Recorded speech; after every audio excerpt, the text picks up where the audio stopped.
The city declared itself a nuclear-free zone in 1983, and the committee formed 3 years later when it was determined that there was a need for citizens to monitor the use of the law and also to conduct educational programs to keep the citizens aware of nuclear-related problems and solutions. My organization, Historic Takoma, co-sponsored the event this evening with Beyond Nuclear and Peace Action and the Nuclear Freeze Committee. I was excited about the event because of the opportunity to talk about the contribution that my dad, Sam Abbott, who was mayor from 1980 to 85, made to this very important issue. This is a celebration of what this town did, what Sammy Abbott did, what lots of people did. This was a good turnout tonight, but in the debates over the original nuclear-free zone ordinance, it was standing room only. And there was broad public debate and participation. And that's one of the strengths that Sammy Abbott brought to his role as mayor of Takoma Park, that citizens had to be more involved, that there needed to be more transparent government, and that that kind of participation was what was going to make Takoma Park what it is, as well as protect our community. It was a wonderful event. Our history is rich and important. 30 years is a long time to maintain a political principle. It's one of the things that makes Takoma Park such a unique place and such a valuable and rich place to live. To have our own foreign policy, to have our own principles of living and politics that we adhere to, espouse, and back up with our restrictions on how we actually spend our money. I was a member of the Nuclear-free Takoma Park Committee from about 1987 to 1989. We were dealing with issues like what kind of police cars was the city permitted to purchase, what kind of radios were they able to use, because we were prohibited from spending the taxpayers' money to enhance corporations that were involved in the production of nuclear weapons. Ford Motor Company, IBM computers, Motorola radios, these were things that were forbidden for the city to purchase. Growing up in Takoma Park, it's kind of almost hard to avoid the issue of climate change, especially just environmental issues. Actually, one of our first songs was called Damn Fool, and it was about climate change, and that was kind of one of our more popular songs. We're happy to play at events like this, and they're all the time in Takoma Park, so it's really fun to do something that for a cause you support. A lot of the important musicians in the 60s and 70s and 80s were using music for social justice, and Archbishop Desmond Tutu said he didn't think apartheid would ever have fallen if it weren't for the music of Africa. And Bernice Johnson Reagan of Sweet Honey in the Rock said it was singing for hours in the churches down south that gave them the courage to face the attack dogs. So music is a really potent force for change, and we are a small part of that, but we feel like if we're doing music, we need to connect it to people's lives and to change in the world in our small part of it. I have seen the power of music to heal, especially to heal and to lift. If you feel bad, sing. If you feel good, sing. If you feel depressed, sing. If you feel happy, sing. And it really does enliven. The music enlivens, enriches, and heals. I've seen it.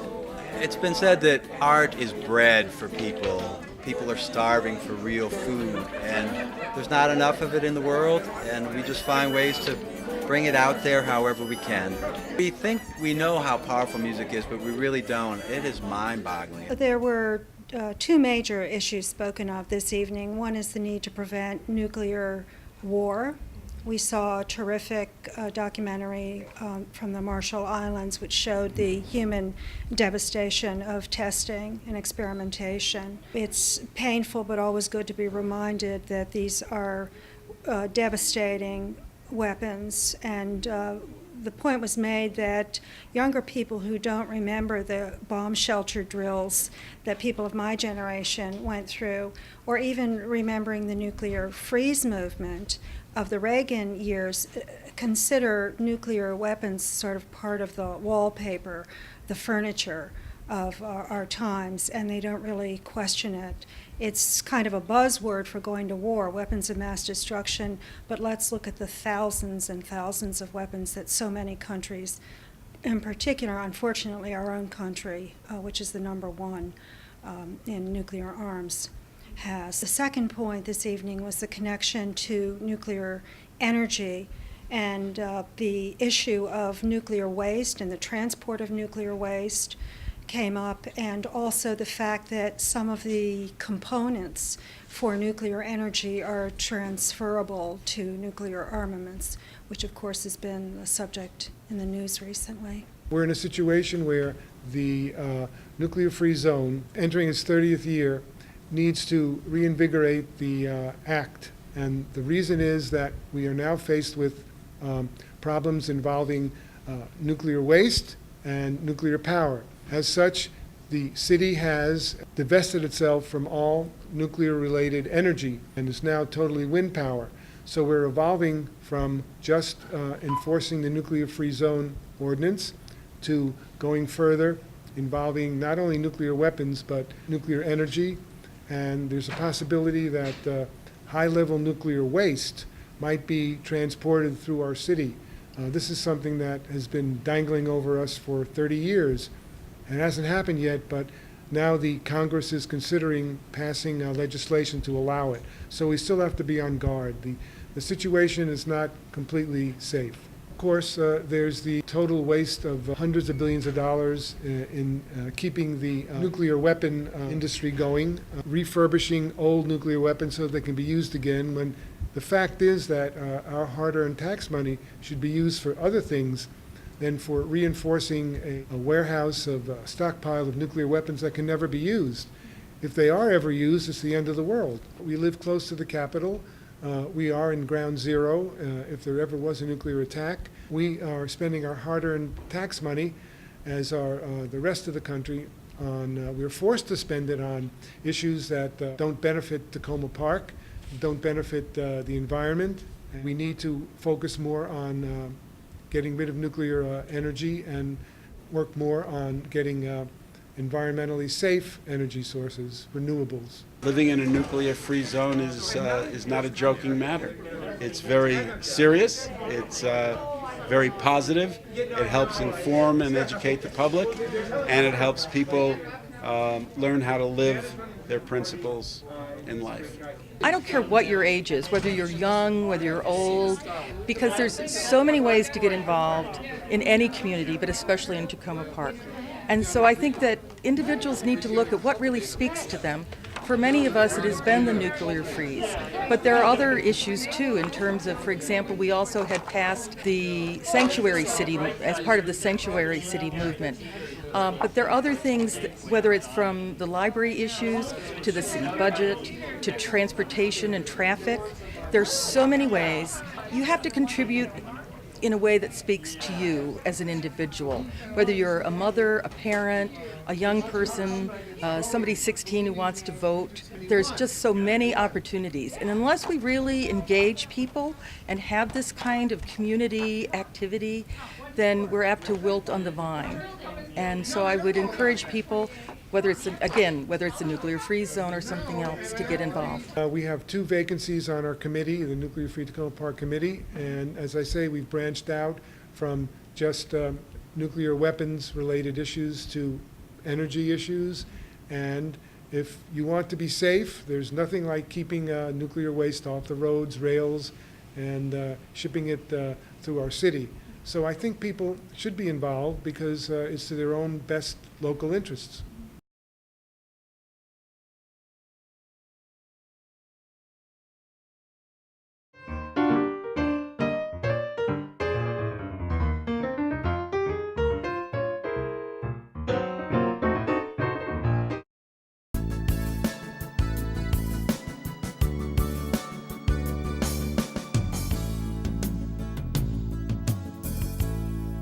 We were approached in the summer by an assistant landscape architecture professor at the University of Maryland who was looking for some projects in the Takoma Park area that her students could use in their studio, their design studio.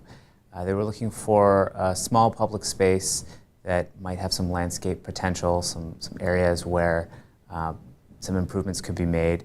And in conversation with her, we suggested the BY Morrison Park. and she thought it was an interesting opportunity for her students to look at. The BY Morrison Park is right in the Takoma Junction. It's a very central location. It's used every day, mostly as a bus stop or for people traveling through. But it's been recognized by the community and by the city council and city staff as not really realizing its full potential at its location to be used as a park or as a public space. And when we were talking with the professor at University of Maryland, she was interested in it because it has a lot of specific design challenges. There's a lot of traffic. People think it's maybe a little dangerous or not the best place to have their kids playing or unattended, things like that, because of the traffic and the noise. It's also right in the commercial district, so there's some issues as far as how it might relate to its existing context. So I think some of those challenges and obstacles were interesting to the professor for her students to tackle as their first project. There are a lot of trees around, and with the trees it'll create a high canopy, and then with the color of the trees it'll also invite people to come in and sit in the space. And it'll also, people in Takoma Park know that at Takoma Junction it's very loud. So the trees will also kind of block out the sound that's already there. So here I kind of showed the perspective of what that would look like. And here is just a section to show you an elevation of this section up here. I took out the parking lot and added like a very grassy area for people to sit down and can have something to a place to relax and a place to think and contemplate. And this area right here is just a place for people to wait for the bus.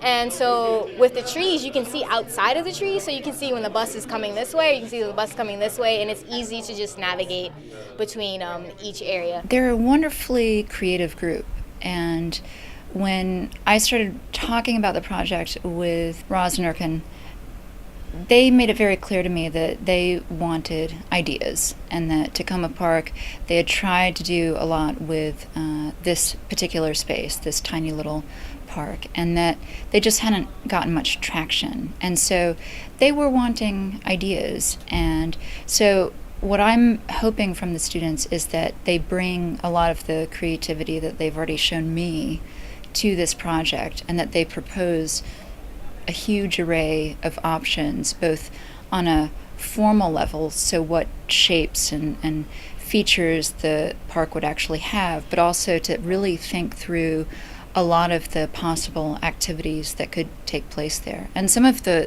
things that they've already discussed range from having community gardens to outdoor dancing spaces. They're really pushing themselves to think well beyond the general view of what parks can be. And that's exactly what I wanted from them. We went to Takoma Park to be introduced to the site, and basically they're unhappy with the way the park is right now. There's not a lot of people and there's not a lot of traffic within the park, and they kind of wanted to have us come up with a few designs that'll attract people and bring more foot traffic to the park and have people be able to create a space where people can come to enjoy it. So my main concept for the Takoma Park was to raise it above street level so that it is an enclosed space, but it doesn't feel enclosed to the guest. So you'll see I created a raised platform here, which is level with the pavilion that's currently there now. And over here I have it sloping down a little bit to a bonfire pit area, which could be rented out, for local events for kids, etc. So this is all enclosed. Kids can run around, people can sit on the ledges, whatever, but they don't feel actually enclosed. Another main feature I used for this site were these light poles that are inspired from a park in Phoenix, Arizona. They start in the pavilion and they spread out down through the park, and what they do is they use new technology to pick up the sense of people around them. So the less motion there is, they're just a regular yellow tint. But like say there's a dance class there that night, they pick up the motion of the people and they'll change colors, and they completely change the mood of the area depending on how many people are there and what's going on. So that was the main feature of my park. With any design challenge, pretty much what you first have to do is site inventory and site analysis, and that's pretty much just going through and actually surveying what's there, what the space could possibly be used for. And after that, we all individually came up with different concepts. So me specifically, the Takoma Park area is a very spiritual place. It's a lot of culture involved, music, art. So I decided that it'd be a great idea to use a Zen garden as a concept. Zen gardens are normally peaceful places used for viewing, so I decided it'd be a good idea to just, pretty much not create a Zen garden, but just use that and base that in my design. My approach was to figure out how to make better use of the space, because I feel like now the space isn't the way the layout and where everything is placed. It's not allowing the space to be used to its best ability. After learning about the project and what we're going to do, I decided to dive into a little bit of Takoma Park's history and try to see what the vibe was there. So after visiting the site and walking around the town around it a little bit, I just kind of had this idea that I really wanted to create a community garden. So that's what I went with. I created an outdoor community garden and an outdoor reading corner, and I transformed the top of the pavilion into a rooftop garden area. This is the outdoor community garden area here.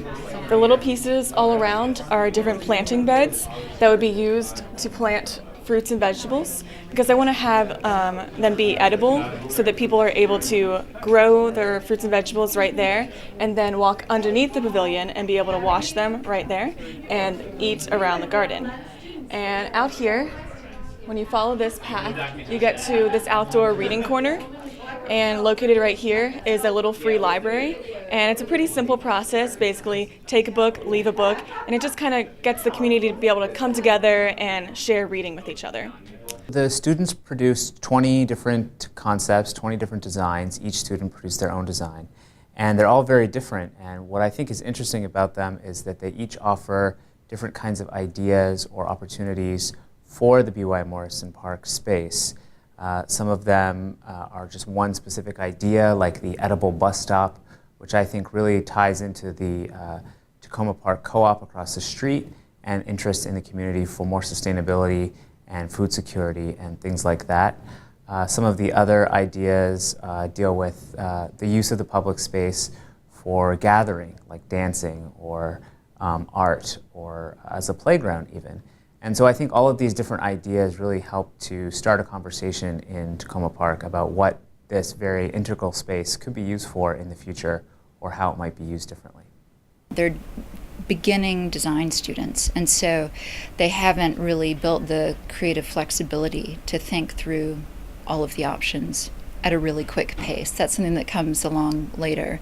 And so they really have to push themselves to think very creatively, and I have to help them see through some of what they perceive as being obstacles, because I ask that they really think of this project as being almost obstacle-free. We had about a week for concepts. We basically just went out with like markers, trace paper, put out all our ideas, and then we had about another week to actually get practical design together, produce graphics, and a board like this. Kind of like contrast this public area. And also what I've done is I used the ground plan, the materials to like connect both of the spaces. And also the thresholds are the same color, so the entrances to the overall space, have the same ground materials, so you know that you're walking into the space. And as far as the ADS, it was a lot of fun. We came out, we did a site visit. We met with the planning committee. They went over like a lot of the problems with the site, and then we got to address them in our designs. The planning committee also came out to our studio at the university.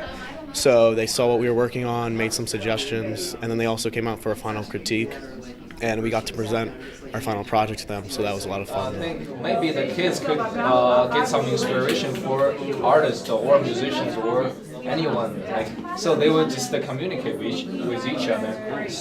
So like artists can work their own. First I come to the side, I just find out there's lots of traffic going on. So it's that's the reason why it's called the junction. But then I noticed there's still like a primary school pretty close to this area. So I just found there's a lot of kids, and I just noticed there's not actually a place for kids to play around. So I just want to invent a place that is both safe and fun for kids to play. Then I came up with this concept.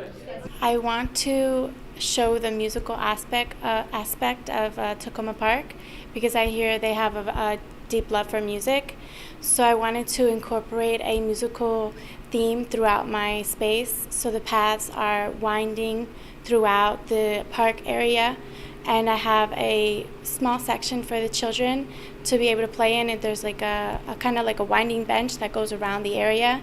That way it creates a buffer from the street, and the parents can watch their children at the same time be secure with knowing that the children cannot go out to the street.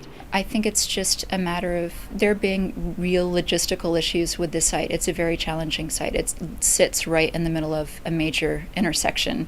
It's very busy, it's very noisy, but I've asked that the students really think about what all of those logistical challenges are with the site itself, and to think about how they could address those in a positive way. Here's my overall project. It's named Net Playground.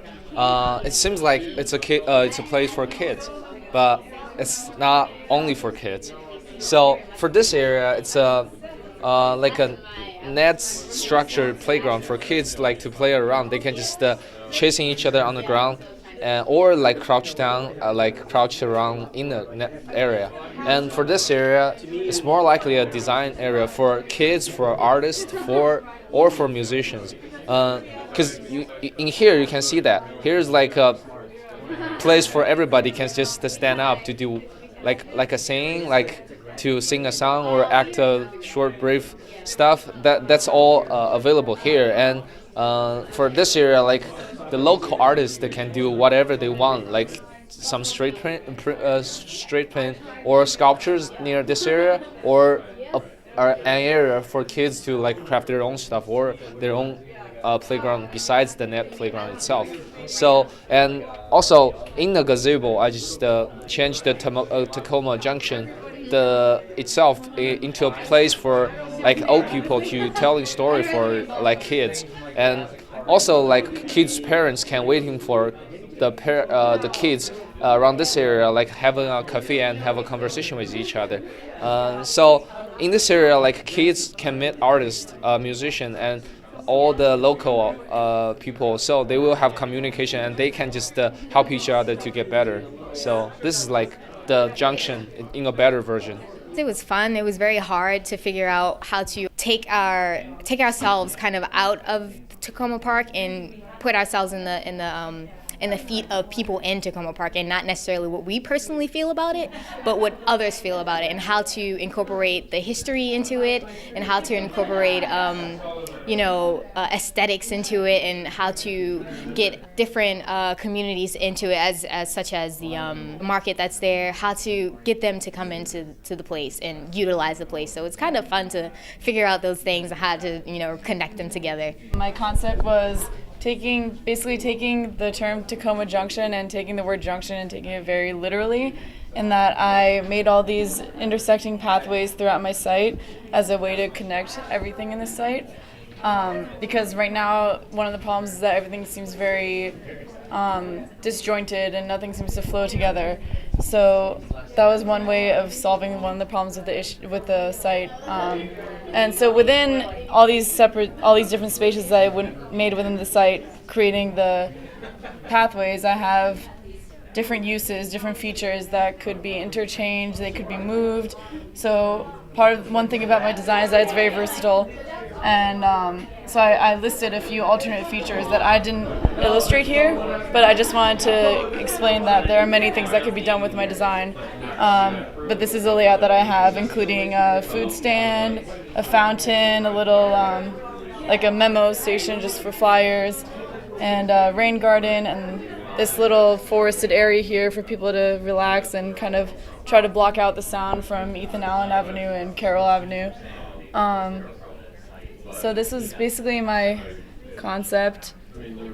I also tried to take inspiration from this tiling on the sidewalks in the surrounding areas of BY Morrison Park, and I tried to incorporate that into these tiled areas right here and shown right here.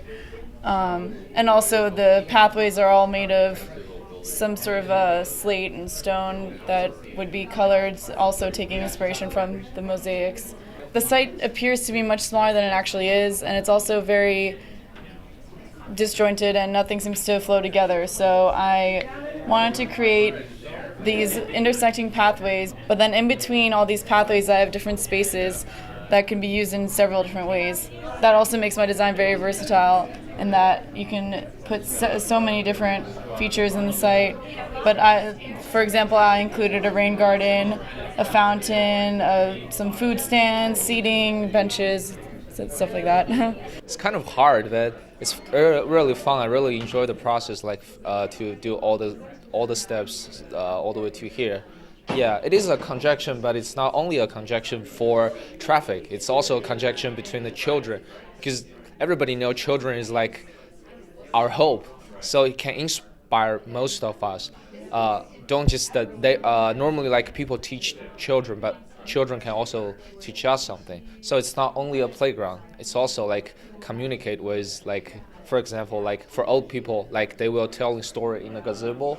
And also artists and musicians can have a communication and have a bond in this area with kids. I think that this was pretty challenging, but I learned a lot because this site, there was a lot to be concerned about with this site, from its size, the noise level, and there's a lot of problems, and nobody comes to the park, so we had to keep all these things in mind: how to attract people, how to take care of the noise, how to just create something that the community needs and doesn't have right now.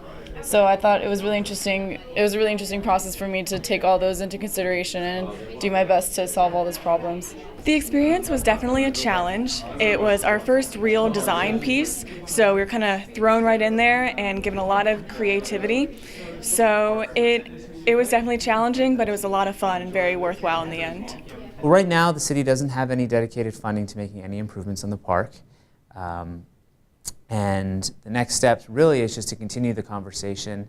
And we wanted to make sure when we were doing this, when we were exhibiting this project, that we made clear what the expectations were from the community.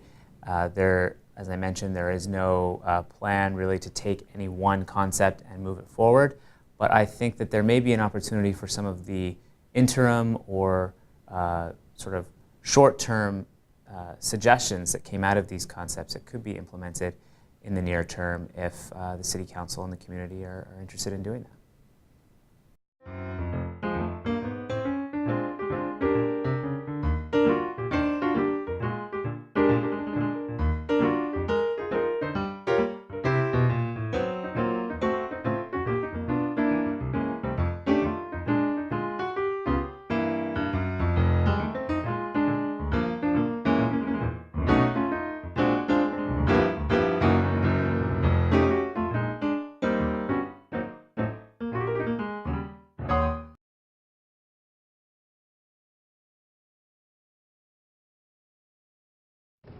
Listen, I know you're upset, but it was just one date.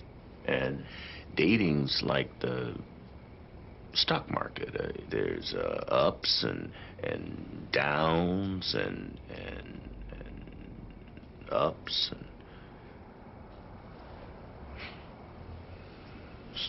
So always buy low.